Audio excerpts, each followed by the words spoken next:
स्वामी समर्थ. आजच्या दिवसाची सुरुवात झाली श्रीची त्याच्या पप्पांशी बोलून. त्यानंतर बाहेर आलो तर इथे मामा शेळीचं दूध काढत होता. शेळीचं दूध श्रीसाठी काढत होता मामा त्याचा. इथे बघा श्री कसा दूध पित आहे.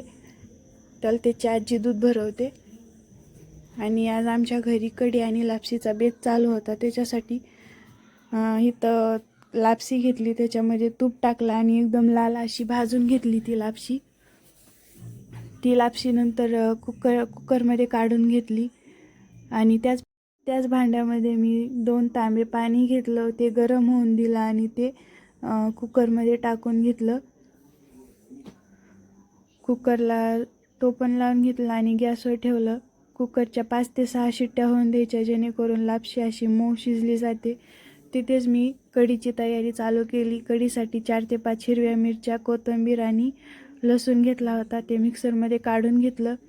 तिथे एका भांड्यामध्ये तेल टाकलं. तेलामध्ये राई टाकली, ती तडतडून दिली. त्याच्यानंतर त्याच्यामध्ये लसूण टाकला.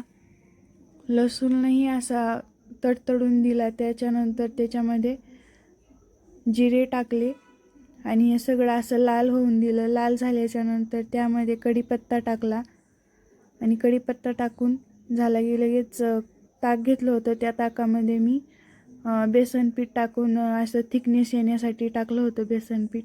आणि पाणी टाकायचं. आम्ही जरा जास्तच क्वांटिटीमध्ये बनवतो, कारण आमच्या इथे मेस चालू आहे. आणि इथं लापशी एकदम मऊ शिजलेली होती. त्यामध्ये मी गूळ टाकला आणि गूळ टाकून झाल्याच्यानंतर त्यामध्ये मी खोबऱ्याचे तुकडे टाकले होते, तुम्ही बघू शकताय. खोबऱ्याचे तुकडे टाकून झाल्याच्यानंतर लगेच इलायची पावडर टाकून घेतली मी. आणि ते सगळं असं मिक्स करून घेतलं आणि त्याच्यानंतर एक आणखी शिट्टी होऊन दिली, जेणेकरून सगळं एकदम मिक्स होऊन जातं.